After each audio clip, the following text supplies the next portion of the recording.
Minuman kelapa muda sangat mudah ditemui di daerah pesisir seperti di Kota Semarang.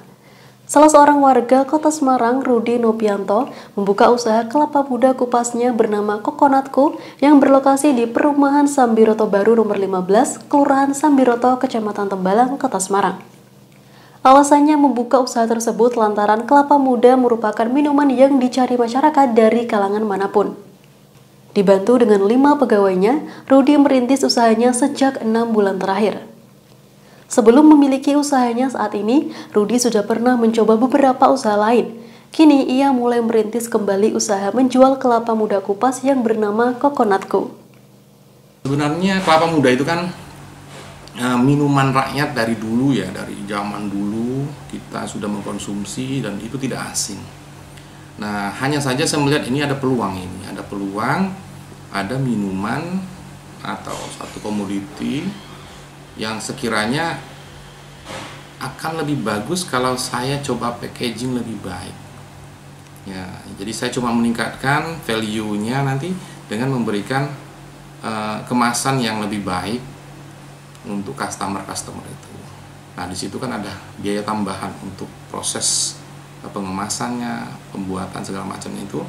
Nah, itulah saya membutuhkan tenaga kerja dan disitulah ada lift rate, ada kenaikan harga dibandingkan dengan harga pada umumnya. Nah, jadi kelapa muda ini saya pilih sebagai usaha itu karena pasti sudah ditahu umum orang dan hanya saya memberikan nilai tambah sedikit supaya bisa memiliki nilai jual yang lebih baik untuk saya pribadi dan usaha ini ataupun mitra-mitra kami di restoran ataupun hotel yang menjual produk kami. Terus terang saya merintis ini, saya terjun langsung ya. Jadi saya tidak memiliki skill di bidang kelapa muda sebenarnya. Namun saya ingin sekali kelapa muda ini diangkat menjadi suatu produk yang bermanfaat untuk orang banyak dan di packing lebih bagus lagi. Akhirnya saya berusaha keras di situ. Saya memulai sendiri waktu itu. Jadi tidak ada karyawan yang bantu saya dan saya tidak tahu tempat bertanya, ya saya bertanya cuma satu ke Google ya. Saya tanya ke Google apa saja yang saya perlukan, mungkin bisa saya dapatkan di sana. Namun sedikit demi sedikit akhirnya saya mempelajari, nah bisa terkumpul lah semua pengetahuan yang dibutuhkan untuk itu.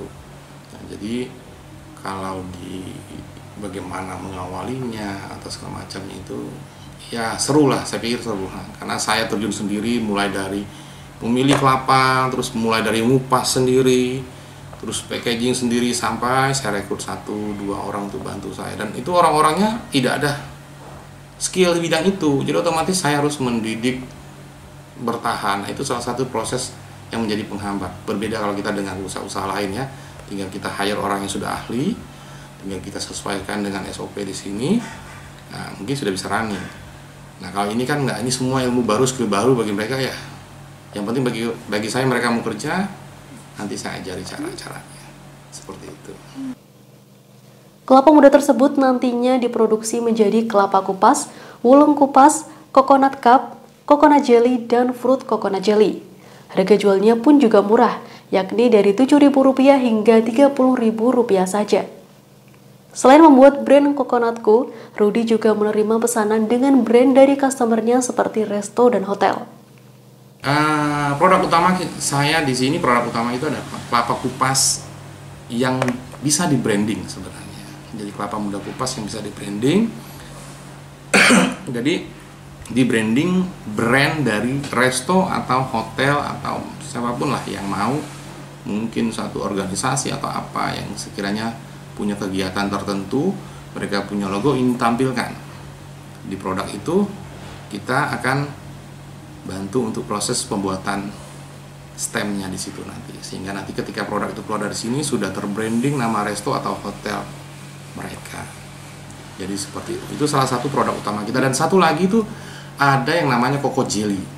Coco Jelly ini kita buat dari bahan air kelapa asli dicampur dengan resep-resep yang kita bangun selama ini, dan menjadilah satu bentuk panganan yang kita namakan Coco Jelly. Nah, itu sangat sangat bagus manfaatnya karena air kelapa pun sudah bagus manfaatnya.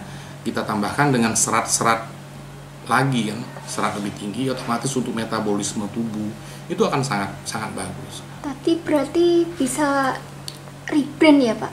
Ya, kita bisa rebrand sesuai dengan logo dan merek perusahaan yang ingin ditampilkan di kelapa muda itu. Itulah ciri khas kita di sini. Seperti itu. Kalau ini Pak, pasarnya itu kemana saja? Target market saya pertama kali adalah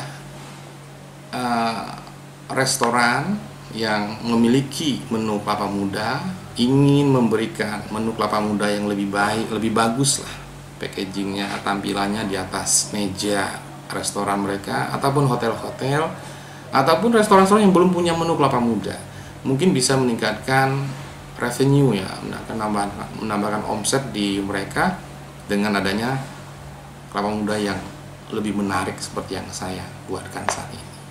Untuk harga, kalau yang sudah di markdown, sudah di branding itu saya pasarkan di angka 13.000.